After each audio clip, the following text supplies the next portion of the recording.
The grand ballroom of the Harrington estate in Beverly Hills buzzed with the chatter of California's elite, their diamonds sparkling under crystal chandeliers like stars in a polluted sky, each facet reflecting the opulence that defined their world.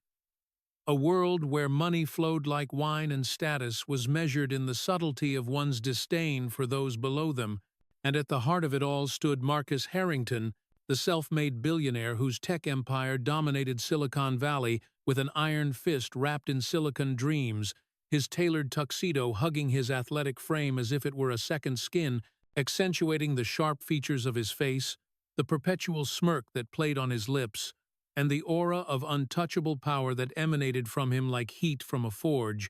At 45 years old, he was the epitome of success in this glittering society, a man who had clawed his way from modest beginnings to the pinnacle of wealth through ruthless innovation and even more ruthless dealings.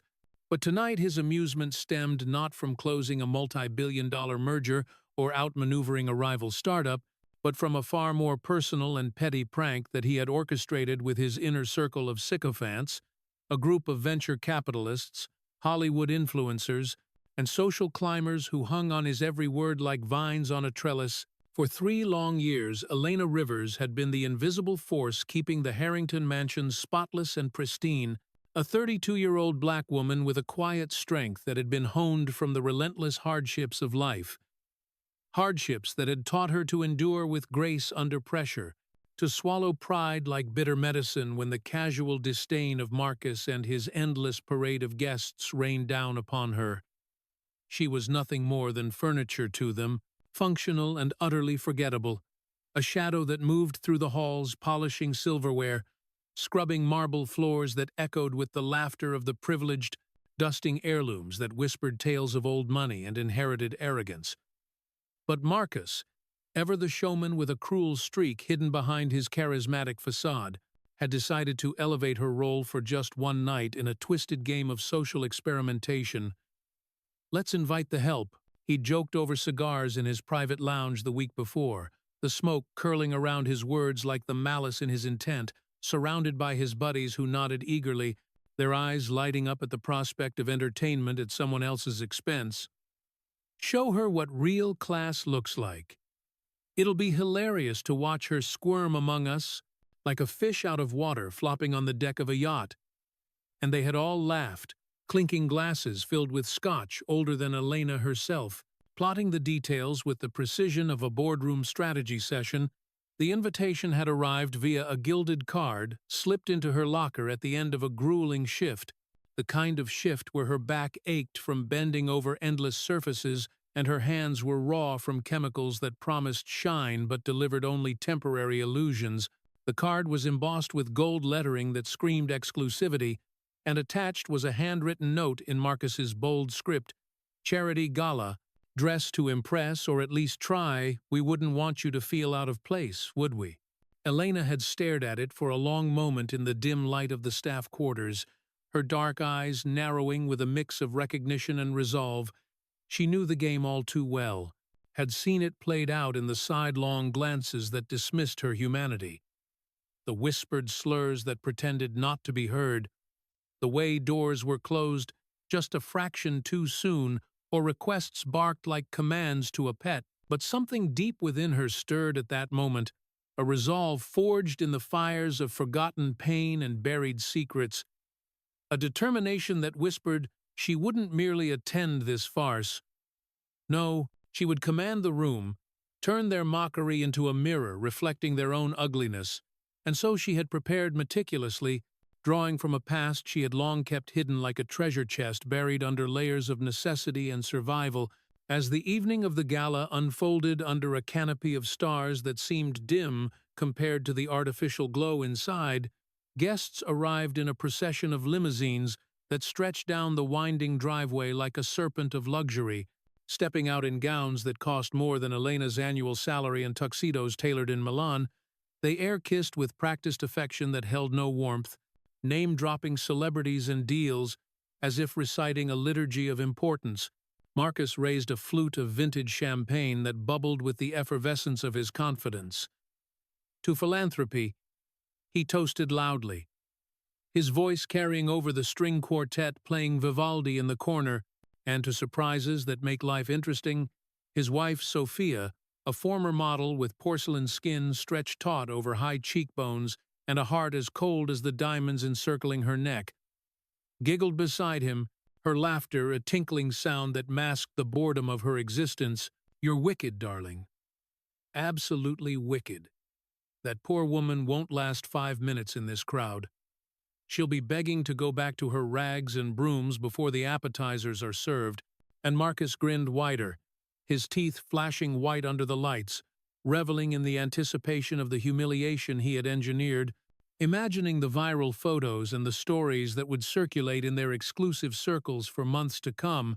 Elena stepped through the towering double doors like a vision materializing from another realm entirely, her gown a flowing crimson silk that hugged her curves with elegant precision and cascaded to the floor like a waterfall of blood-red passion, turning heads not with ostentation but with an understated power that demanded attention.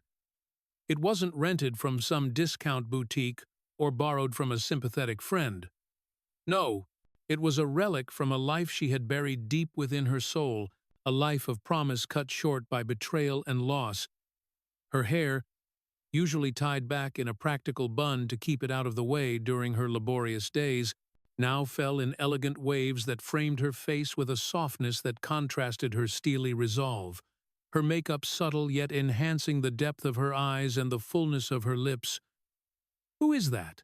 murmured Lydia Grant, a socialite married to a prominent film producer, her own gown. A flashy concoction of sequins that suddenly felt garish in comparison, whispering to her companion, as if afraid to acknowledge the shift in the room's dynamics, "She looks regal, like she belongs here more than half of us." And indeed, the initial snickers that had been prepared like arrows in quivers died on lips as Elena moved through the crowd with a grace that spoke of innate poise, not learned etiquette. Marcus approached her with deliberate slowness, his smile predatory and sharp, like a wolf circling prey it underestimates. "Elena! You actually made it!" How? Unexpected and delightful. His friends circled closer like sharks, sensing blood in the water, their phones already discreetly angled for the perfect shot. "Tell us, dear, where on earth did you find that dress? Thrift shop chic, perhaps? Or did you raid a costume store for something vaguely elegant?" One of them quipped, a venture capitalist named Victor with a paunch that strained his cummerbund, eliciting a ripple of laughter from the group that echoed hollowly in the vast space. But Elena met Marcus's gaze steadily, her expression unflinching, a serene mask that hid the storm brewing beneath. "It's from my mother's collection," she replied calmly, her voice carrying an authority that didn't align with the subservient cleaner they thought they knew, a voice rich with undertones of history and unspoken truths. She had impeccable taste, the kind that comes from knowing true value beyond price tags. The room's energy shifted subtly then, like a tide turning under a full moon, her words hanging in the air with a weight that made the laughter falter. Guests exchanging glances that mixed curiosity with discomfort. Marcus laughed it off with forced joviality, clapping a hand on Victor's shoulder as if to rally the troops.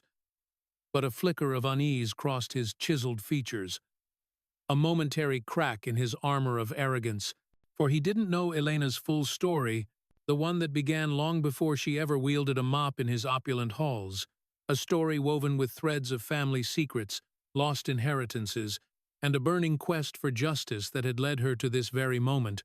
As the night progressed with the flow of hors d'oeuvres on silver platters carried by waitstaff who averted their eyes from the elite, Marcus paraded Elena like a trophy of his cruelty, introducing her to clusters of guests with exaggerated flair. "Everyone, meet our star employee. Elena keeps things tidy literally. Without her, who'd polish the chandeliers or ensure the marble gleams?"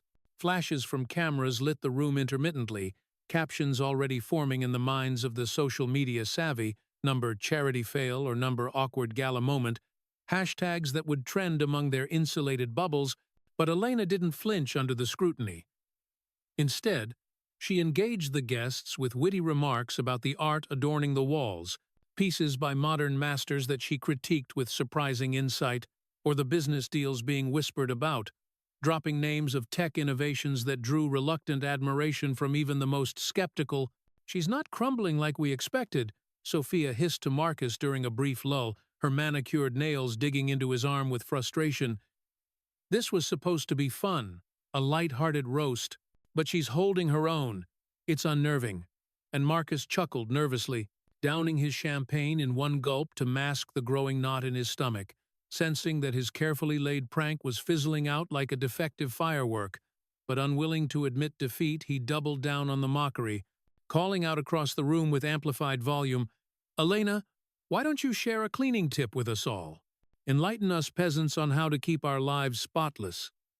The quartet paused momentarily, as if sensing the tension, and eyes turned toward her expectantly, waiting for the stumble that would restore their sense of superiority. But Elena smiled serenely, a curve of her lips that held no submission, only a dangerous calm. The best way to clean a house is to expose the dirt hidden in the corners, the kind that accumulates over years if left unchecked. Her words were cryptic, laced with double meaning that hung in the air like a prelude to thunder, a metaphor that hinted at deeper revelations yet to come. Guests exchanged puzzled glances, some chuckling awkwardly while others shifted uncomfortably, feeling an intangible shift in the power dynamics of the evening. Marcus chuckled again, but it rang false even to his own ears. "Cute. Very cute, but let's keep the metaphors for the help and stick to the fun," he retorted, waving for the band to resume playing. Little did he know that Elena carried secrets within her like weapons sharpened over time, secrets that could dismantle his carefully constructed empire brick by gilded brick. Her presence in that ballroom wasn't an act of submission to his whims, but a calculated infiltration, the opening salvo in a battle he had unwittingly invited. As the band struck up a lively waltz and couples began to swirl on the dance floor in a display of coordinated elegance, Elena waited patiently for the perfect moment to strike, her heart beating steadily like a drum of war, her mind sharp as a blade forged in adversity. The joke was on them all, and it was about to turn deadly serious in ways that would shatter illusions and expose truths long buried under layers of wealth and privilege. The night was young, the champagne still flowing, but the undercurrents of change were already pulling at the foundations of their world, threatening to wash away the facades they clung to so desperately. Elena stood there, a diva in disguise, ready to unveil the performance of a lifetime that would leave them all in shock and awe, questioning everything they thought they knew about power, class, and the woman they had so foolishly underestimated, for in her veins ran the blood of the man who had built this empire, a man whose legacy Marcus had twisted for his own gain. And tonight, under the glittering lights, justice would begin its slow, inexorable dance, weaving through the crowd like a shadow come to life, touching each soul with the cold finger of revelation. And as conversations resumed with forced normalcy, Elena sipped her wine slowly, observing the facade of wealth around her, the fake smiles that didn't reach the eyes, the hidden rivalries simmering just below the surface, the insecurities masked by designer labels and inherited fortunes, knowing that every moment brought her closer to the tipping point where mockery would turn to fear and the predator would become the prey in a game far older than any gala. A game of truth versus deception, where the stakes were not just social standing but the very souls of those involved. Marcus glanced her way occasionally, his smirk fading into a frown of confusion, wondering why this simple prank wasn't unfolding as planned, why this woman who cleaned his toilets now seemed to hold the room in the palm of her hand without even trying. But he pushed the thought aside, attributing it to the alcohol or the lighting, refusing to see the storm clouds gathering on the horizon of his perfect evening. Sophia, too, felt a chill, her giggles replaced by a tight-lipped smile as she watched Elena interact with a group of investors, charming them with knowledge of market trends that rivaled their own. Who is she really? she whispered to Lydia, who shrugged with wide eyes. I don't know. But she's not what we thought, that's for sure. And as the dessert course was announced with fanfare, trays of exquisite pastries and fruits arranged like edible art, Elena positioned herself strategically near the center of the room, her crimson gown catching the light like a flame about to ignite a conflagration, the air thick with anticipation she alone understood. For this was no ordinary night, no mere charity event, but the stage for a reckoning years in the making, a moment where the invisible would become unavoidable, the forgotten would demand remembrance, and the joke would reveal itself as the greatest irony of all. With each passing second, the tension built like a symphony reaching its crescendo, notes of doubt creeping into the melody of merriment. And Elena, the conductor in disguise, raised her invisible baton, ready to bring down the house in a way no one could have imagined. The grand ballroom, once a sanctuary of the elite, now teetered on the edge of transformation, its crystal chandeliers witnessing the birth of a legend from the ashes of humiliation, attempted but never achieved. For Elena Rivers was no victim. She was a force, a diva whose arrival marked not the end of her dignity but the beginning of their undoing. And as the clock ticked onward, the secrets she carried pulsed with life, waiting to burst forth and redefine everything. The atmosphere in the ballroom thickened palpably as the gala reached its zenith, the air heavy with the scent of expensive perfumes mingling with the subtle aroma of gourmet dishes being cleared away by discreet servers who moved like ghosts through the crowd, their faces impassive masks, hiding any thoughts about the drama unfolding before them, and the auctions for ostentatious items like rare artworks and luxury vacations had just concluded with bids that soared into the millions, funds ostensibly for charitable causes that no one in the room truly championed beyond the tax write-offs and social brownie points they provided. Marcus Harrington reveled in the spotlight as always, striding across the polished parquet floor to bid extravagantly on a vintage yacht painting that depicted stormy seas. A piece he claimed symbolized his own turbulent rise to power but which now seemed ironically prophetic, impressing his peers with the casual flick of his paddle that added another zero to the price without a second thought. His laughter booming over the polite applause as he won the lot, but Elena Rivers stood apart from the swirling throng. Her crimson gown acting as a beacon amid the monotonous sea of black ties and shimmering sequins that blended into a uniform display of conformity, she had endured the barbed comments and condescending glances long enough throughout the evening, her patience a finely honed weapon rather than a virtue born of weakness. And now, as the energy of the room peaked with post-auction buzz and fresh rounds of cocktails being distributed on silver trays, it was time to flip the script entirely. To transform their amusement into astonishment and then horror. Excuse me, if I may have everyone's attention for just a moment, Elena said suddenly, her voice projecting with an unexpected clarity that cut through the chatter like a knife through silk.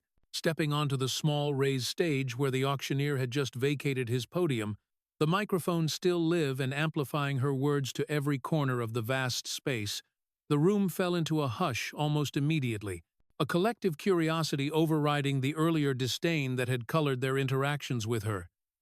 Heads turning in unison toward this woman they had dismissed as mere entertainment, Marcus froze mid-stride, his champagne flute suspended midway to his lips in a gesture that would have been comical if not for the dawning realization etching lines of tension across his forehead. "What the hell are you doing up there?" he muttered under his breath, his eyes darting to the security details stationed near the exits, signaling them discreetly with a subtle nod that screamed urgency without alerting the guests. But Elena continued undeterred, her posture straight, and commanding as if she had been born to address such assemblies, holding up a small antique locket that gleamed under the spotlight, gold filigree engraved with the unmistakable Harrington family crest, a symbol of lineage and legacy that Marcus had always worn like a badge of honor. "This locket belonged to my father," she announced boldly, her words dropping like stones into a still pond, sending ripples of gasps and murmurs through the crowd as necks craned and whispers ignited like sparks on dry tinder. And it belonged to yours as well, Marcus, because we share far more than just an employment history in this mansion. We share blood, a bond forged in secrecy and sustained by lies. Chaos erupted then in a cascade of hushed exclamations that built like a wave, Sophia clutching her pearl necklace as if it could anchor her against the sudden vertigo of shock, her perfectly made-up face paling beneath the layers of foundation. She's delusional, completely out of her mind.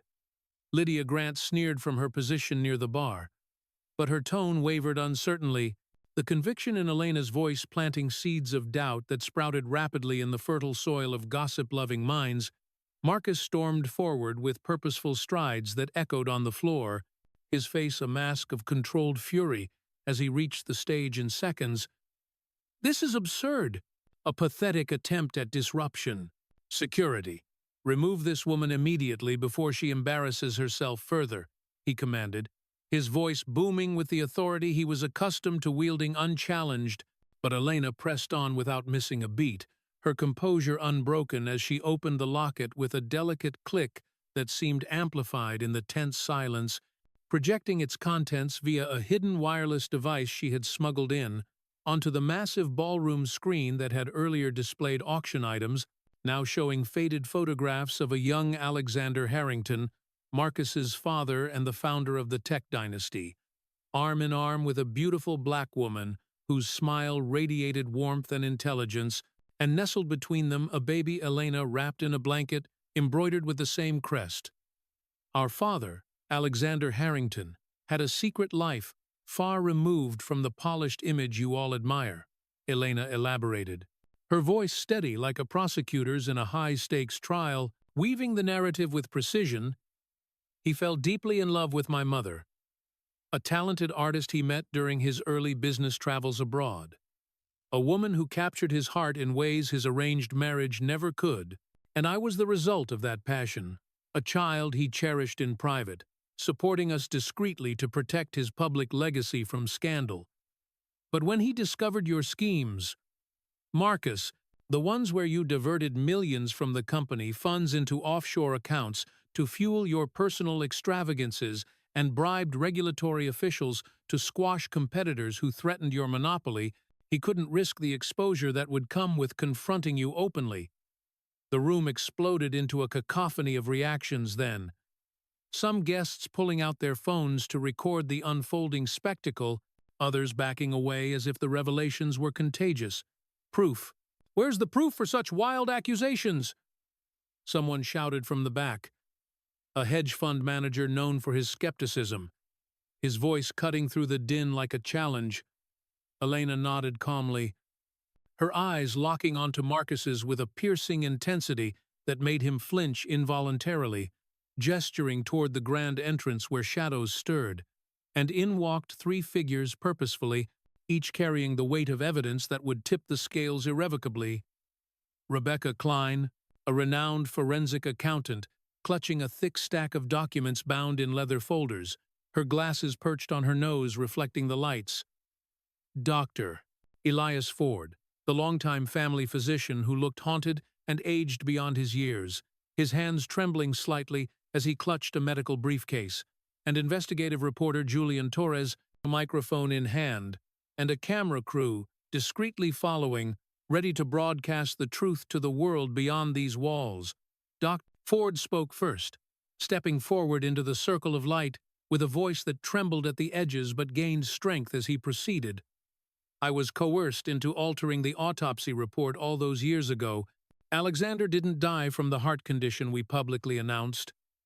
He was poisoned with slow-acting toxins, carefully administered over months, toxins that I traced back to samples from Marcus's private research lab where he experimented with proprietary chemicals under the guise of innovation."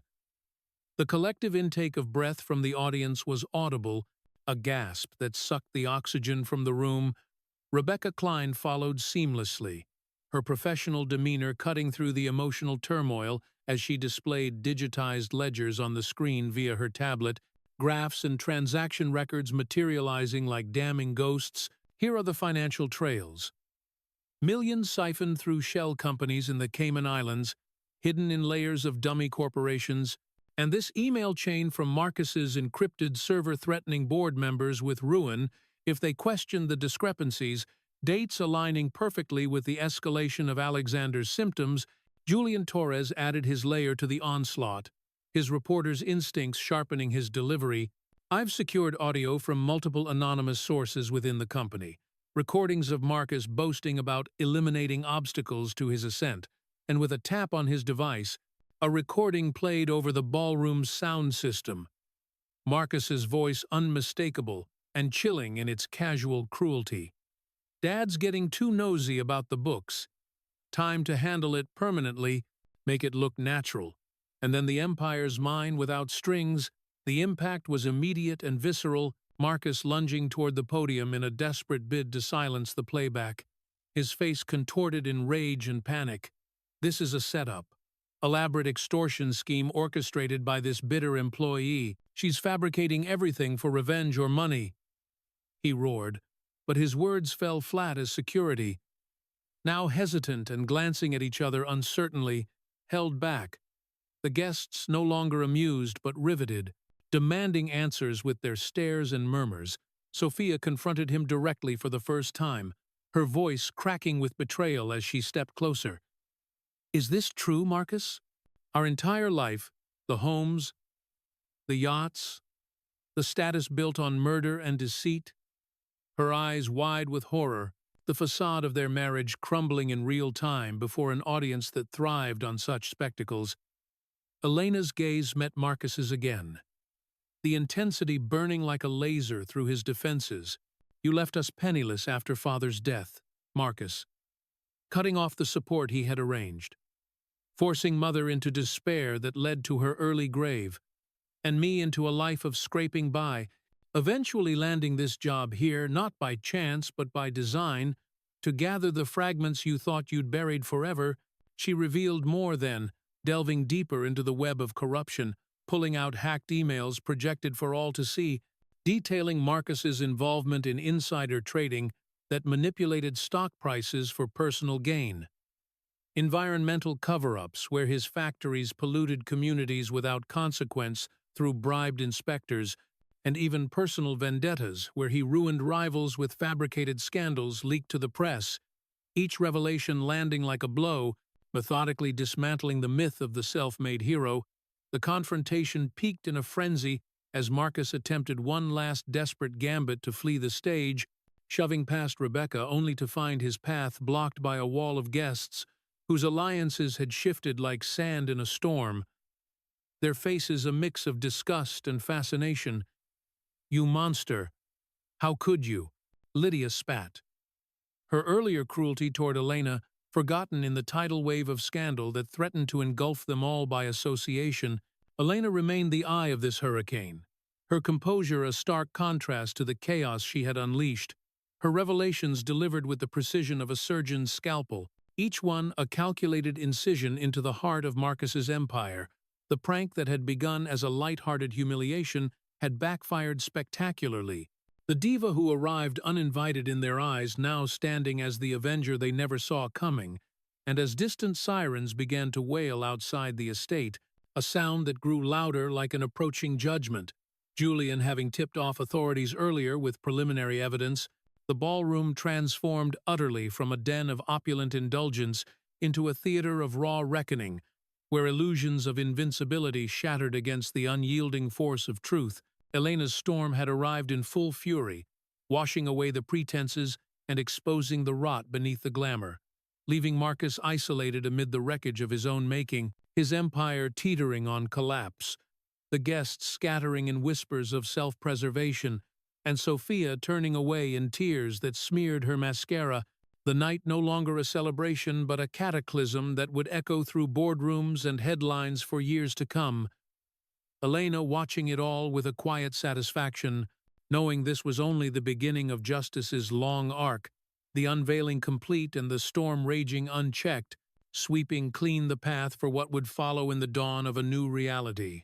In the wake of the gala's cataclysmic implosion that had left the Harrington estate, shrouded in an eerie silence broken only by the distant flash of paparazzi cameras and the murmur of scandal-hungry reporters swarming like vultures outside its wrought-iron gates, Marcus Harrington, once the untouchable titan of tech whose every word could sway markets and bend wills, now found himself confined to a stark holding cell in a downtown precinct, the cold, fluorescent lights buzzing overhead like accusatory whispers as he paced the narrow space. His designer tuxedo rumpled and stained with the sweat of desperation, his empire crumbling under the relentless assault of federal investigations that peeled back layers of deception like an onion, revealing rot at its core. While Elena Rivers, publicly reclaimed as Elena Harrington, stood at the helm of a transformative new dawn, her journey from the shadows of servitude to the glaring spotlight of vindication complete in a whirlwind that reshaped not just her life, but the very fabric of the elite circles she had infiltrated. The trials that ensued in the following weeks became a media spectacle of unprecedented scale, dominating headlines across national outlets and social platforms where hashtags like #HarringtonFall and #HiddenHiris trended for days on end, drawing armchair analysts and true crime enthusiasts alike into heated debates about corporate greed and familial betrayal. Marcus, facing a barrage of charges that included manslaughter for the poisoning of his father, extensive fraud through the embezzlement schemes that had funneled billions into hidden vaults, and conspiracy to obstruct justice via the bribes and threats that had silenced potential whistleblowers over the years. In the cavernous courtroom, where justice was meted out under the watchful gaze of a stern judge whose gavel strikes echoed like final judgments, Elena testified with a quiet dignity that commanded respect from even the most jaded jurors, detailing the intricate web of surveillance she had woven during her tenure as housekeeper, hidden cameras strategically placed in study nooks and boardroom alcoves capturing late-night confessions muttered over whiskey glasses, alliances forged with disillusioned insiders from the company who provided encrypted files under cover of anonymity, and her own painstaking analysis of financial discrepancies that she had cross-referenced with public records during sleepless nights in her modest apartment. Justice isn't about vengeance or settling scores, she stated firmly on the stand, her voice resonating with the clarity of someone who had stared into the abyss and emerged unbroken. It's about restoration, about mending the tears in the world caused by those who wield power without conscience, ensuring that the cycle of harm ends here and now, her words hanging in the air like a manifesto, inspiring nods from the gallery filled with a mix of supporters and skeptics.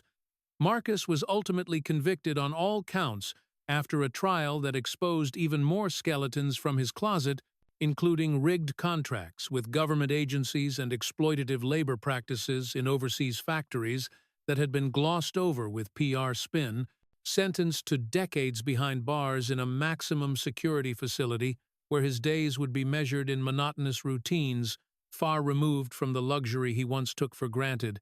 His assets frozen and liquidated under court order, the sprawling family fortune redistributed according to the unearthed original will of Alexander Harrington that Elena's team had authenticated through forensic experts, allocating half to her as the rightful heir and the remainder funneled into genuine charitable foundations, focused on education for underprivileged youth and environmental restoration in polluted communities he had damaged. Sophia, shattered by the revelations that painted her marriage as a gilded cage built on lies, filed for divorce swiftly in a private proceeding that avoided further public scrutiny. Relocating with their teenage son to a quiet coastal town where she could rebuild away from the judgmental eyes of Beverly Hills society, sending Elena a handwritten note delivered by courier that read simply, "You spared us the total ruin we might have deserved, showing mercy where none was shown to you. Thank you for that grace," a sentiment that Elena acknowledged with a nod but no reply, choosing instead to focus on the forward momentum of her own path. Elena didn't halt at the mere attainment of victory or the satisfaction of seeing her tormentor fall. She channeled the energy of her triumph into a profound rebirth, assuming full control of Harrington Tech, with a vision that pivoted the conglomerate away from profit at all costs toward ethical innovation that prioritized societal impact. Under her leadership, the company underwent a radical overhaul, implementing AI-driven tools designed to bridge digital divides in underserved rural areas, launching green energy initiatives that converted former polluting sites into solar farms, employing local workers, and establishing employee equity programs that granted stock options to all levels of staff, fostering a culture where ideas flowed freely without fear of reprisal. Profits unexpectedly soared in the quarters that followed, not from cutthroat tactics but from the unleashed potential of an empowered workforce. Diverse hires bringing fresh perspectives that sparked breakthroughs in sustainable tech, fair pay structures reducing turnover and boosting loyalty, and comprehensive mental health support turning the corporate environment into a haven rather than a battleground. We rise together, lifting each other rather than climbing over bodies, she declared at her inaugural board meeting, the walls of the executive suite now adorned with collaborative murals and photos of community projects instead of Marcus's self-aggrandizing trophies, a symbolic shift that resonated through the ranks and even caught the attention of industry watchers who hailed her as a trailblazing CEO in profiles featured in business magazines. Old acquaintances from the gala night, like Lydia Grant, who had once sneered at her gown, attempted tentative reconciliations through back-channel invitations to luncheons and fundraisers, their messages dripping with newfound admiration laced with opportunism, but Elena declined them all with polite firmness via her assistant, stating in one succinct email, "Friendship isn't a commodity to be traded based on net worth. It's earned through actions in times of inequality, not retrofitted after the fact," choosing instead to invest her time in mentoring young women of color aspiring to enter the tech field, funding scholarships at historically black colleges and incubating startups led by entrepreneurs from marginalized backgrounds, creating a ripple effect of opportunity that extended far beyond her personal story. Dr. Elias Ford, redeemed from his coerced silence by the catharsis of testimony, joined the company as a pro bono health advisor, overseeing wellness programs that offered free screenings and counseling to employees and their families, confiding in Elena during a quiet office chat, "Your courage gave me the spine I lacked for too long. Now I can heal others without the shadow of complicity hanging over me." While Rebecca Klein ascended to CFO, her analytical prowess steering the finances toward transparency and ethical investments, and Julian Torres's explosive exposé evolved into a best-selling book that credited Elena's unwavering resolve as the catalyst for change, earning him awards and speaking gigs where he amplified her message of accountability and power structures. On a personal level, Elena discovered a profound sense of peace in the simple rhythms of a life reclaimed, trading the echoing emptiness of the mansion for a modest yet warm home nestled in the rolling hills overlooking the city, a space filled with books on philosophy and art that echoed her mother's passions, where she adopted a spirited rescue dog named Echo who bounded through the gardens with joyful abandon, reminding her daily of resilience and second chances. And in her spare hours, she volunteered at local shelters, advocating for policies that protected vulnerable workers from exploitation. Her evenings often spent journaling reflections on the journey that had led her here, pondering the intricate dance of fate and free will that turned a cruel invitation into a portal of transformation. One unexpected artifact arrived in the mail months later, a letter from Marcus scrawled on prison stationery, its words a mix of remorse and self-pity. "I see now the monster I became, twisted by ambition that blinded me to humanity. If forgiveness is possible, know that your strength has forced me to confront my demons every waking hour." Elena read it once, then archived it in a drawer without a response, understanding that forgiveness was a personal odyssey not owed to the offender but chosen for one's own liberation. And while she harbored no lingering hatred, the scars of loss, her mother's untimely death, the years of anonymity served as reminders to guard her heart wisely. The broader impact of her story rippled outward like waves from a stone cast into a pond, inspiring grassroots movements against corporate greed, where activists cited her case in petitions for stricter oversight laws, universities incorporating her narrative into ethics curricula for business students, and even a documentary film in production that chronicled the saga through interviews with key players, positioning Elena as a reluctant icon of empowerment, though she spoke rarely in public forums, preferring the tangible work of boardrooms and community centers over the glare of spotlights. When pressed in a rare podcast appearance, she articulated her philosophy with eloquence. True power isn't about domination or accumulation. It's about uplifting those around you, creating systems where dignity is the baseline, not a luxury afforded to the few, her words sparking viral clips that motivated countless individuals facing their own battles against injustice. In the end, Marcus's ill-conceived joke had unwittingly birthed a legacy of profound change, where the seeds of disdain blossomed into fields of equity and reform, proving unequivocally that underestimated voices, when amplified by truth and tenacity, could echo the loudest and reshape worlds.